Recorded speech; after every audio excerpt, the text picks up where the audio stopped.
Sonic Mania was one of my favorite games released in 2017, which is sort of weird because prior to that, I wasn't really a huge fan of the traditional 2D Sonic games, but playing through Mania really made me go back and appreciate just how well those games are designed.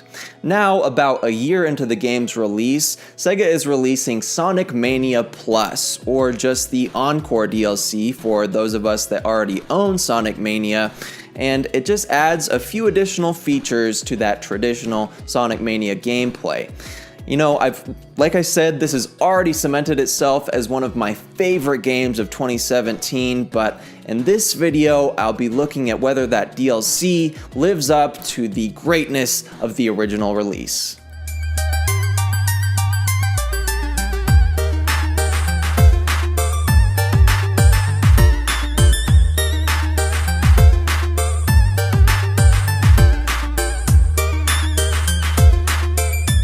So Sonic Mania started out exclusively digital and it was priced at $20. It featured 12 unique levels and several different modes to play within those levels.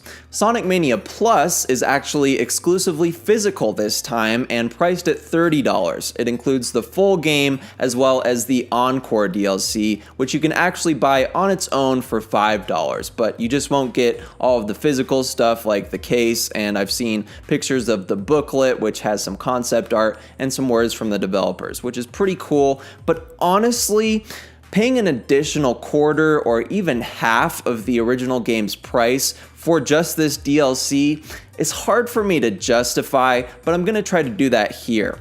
The main draw of this DLC is of course the Encore Mode, which starts you out as Sonic, seemingly being teleported back through time to restart the game from the beginning. Instead of Green Hill Zone though, you'll travel through a very short level called Angel Island, where you'll actually unlock the second main draw of this DLC, being two new playable characters called Mighty the Armadillo and Ray the Flying Squirrel. The first couple of minutes playing these new characters is kind of fun, but the excitement died for me very quickly. Mighty is probably the most fun to play with his powerful ground pound ability, but he does feel a little overpowered and easy just because of his invulnerability to spikes while he's jumping or attacking. Ray is basically the living embodiment of a Tanuki suit from Mario and has an ability similar to Tails and Knuckles' where he just kind of glides across the screen. It was nice to see some fresh faces in the game, but I think it would have been smarter to choose some more fan-favorite characters rather than just two obscure characters that showed up once or twice in some spin-off titles.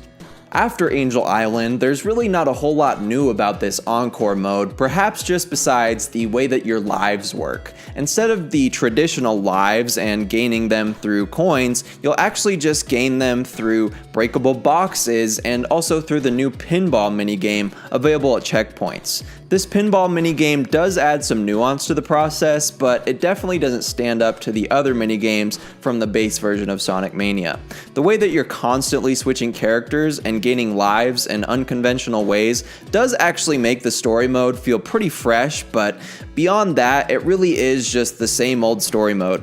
There are some updated mechanics for each boss fight, and all of the levels have some updated color palettes and mechanics themselves, but none of this was really enough for me to want to play through all of those 12 levels again, especially when I've already done so at least 3 or 4 times in the 11 months that I've already owned this game. I think that if this DLC had included 1 or 2 brand new levels, or at least a few redesigned levels from a Sonic game that wasn't in the base version of Mania, it would have gone miles in making this DLC worth releasing. In fact, they probably could have charged $10 for the DLC if they had even included just 1 additional level.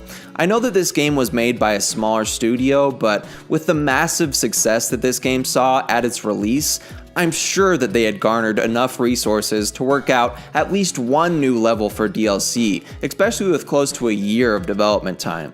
I might be being overly critical here, but like I said, this game sold a lot of copies, and if you're gonna put out DLC anyways, why not go all out and add some real additional content?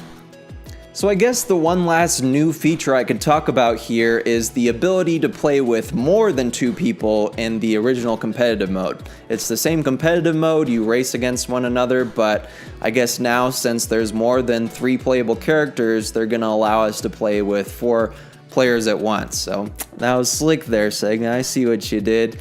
But that's really all of the new content that comes with this DLC.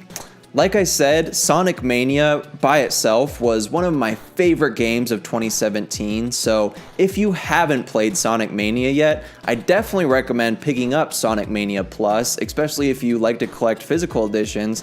The physical edition looks very sleek and very snazzy. I like the booklet, and the DLC does indeed update and enhance that base experience that you get with Sonic Mania. But if you're someone who picked up that game day one like I did and you're on the fence about spending that $5, I might just save the $5 and go buy a Slurpee or a Big Mac or something. I don't know, but let me know your thoughts on the new Sonic Mania DLC down in the comments. Leave a like on the video if you enjoyed, and subscribe to my channel for the latest Switch content available. This has been Max from Max Culture, and thank you so much for watching.